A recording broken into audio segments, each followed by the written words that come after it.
I'm not an introvert, I'm memeing. Hi. Engineers live in a world of acronyms and memes. If you don't know what this means, you don't waste enough time on the internet.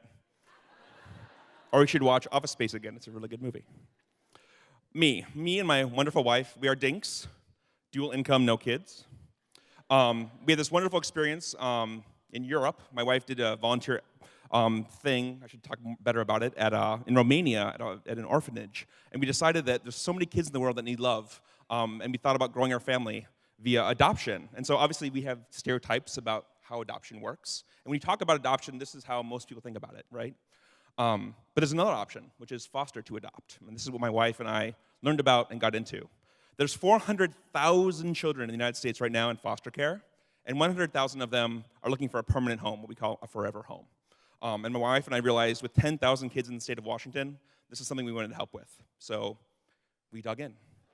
We took many hours of classes.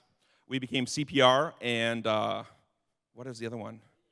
Yeah, that thing, you know. I know how the AED thing works with the shocking, and it's really scary and cool. And we got a placement in January. So before I start, I need to do a little CYA, which is, I've only been doing this for 4 months, and I'm brand new to it. I know many of you probably have many kids, doing it for many years. This is my experience. I am not claiming to be an expert, so cut me a little slack. Second of all, privacy is a big part of this, so I can't show you any pictures of our cute little one. He is way more cute than this puppy. I just wanted to give a basis for kind of comparison, so you know. My first piece of advice, RTFM. You don't have to make it up. You don't have to copy what your parents did or do the opposite of what your parents did. A wonderful researcher at UW has been studying this for decades. She's done great research on it. She's written books. I would highly recommend that book. Like, there is good science here, really good science. And what's great about this is my wife and I are literally on the same page.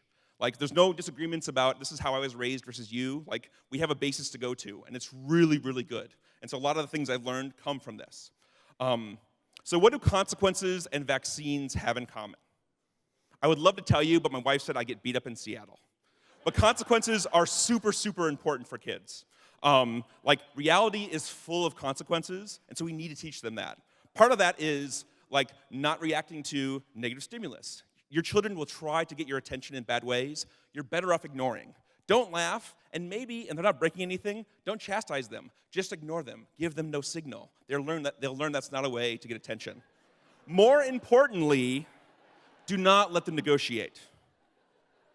They will scream, they will yell, they might embarrass you. Do not give in. They will learn that is a way to get their way. And part of how to make that successful is slowing down. What you realize is you can't rush a 3-year-old, you can't rush a toddler, and a lot of times when they're trying to do those things to get your attention, maybe they just need some attention, and you need to slow down and think about that. A great example happened, I was doing a project outside, I asked him if he wanted to help, he said yes, and he kept like digging through my tools and playing with all the sharp things. And I realized I didn't have anything for him to do because I was working on what I was doing, so I got out a piece of wood and I taught him how to hammer. And of course he wanted me to hold the nail, which I thought was perfect, and I was like, no. Good lessons to learn. And sometimes you just need to be creative. She approved this picture, by the way. Like, she didn't want to wear diapers. She made up this wonderful game about, like, put a diaper on your head, and it became a joke, and he put on his diapers. So sometimes you just need to be really creative. And so some combination of lots of patience and time and creativity, you get this wonderful synergy where things get really good, you laugh a lot together with your partner, and it makes things much, much easier. And even beyond that, there's kind of a few other things. Pick your battles. Like, if the kid's not eating with a fork and not eating the vegetables, pick one. Like, don't make it about, like, you will eat vegetables with a fork. Like, fingers are fine. Like, get the broccoli down first. We'll work on the fork later. And don't be afraid about getting help. Get babysitters. There are these great places called Playdate. They have, like, bumper, like, places for the kids to play, and they serve alcohol. Seriously, I had no idea this existed. It's the most beautiful thing in the world. I dropped off the little guy at school today, and he held my leg, and he says, "I miss you." And it was just the most sweet thing. And he grabbed my badge, and he looked at it, and he's like, I remember your face in my head. And I just almost collapsed. It is the most meaningful thing I do in my life. It's really wonderful. The short version, this is the organization that we have been working on for Foster Adopt. There's so many kids in this world, in this city, in this state that need our love and help, and you can help them. Please look deeper if you're at all curious. Thank you so much.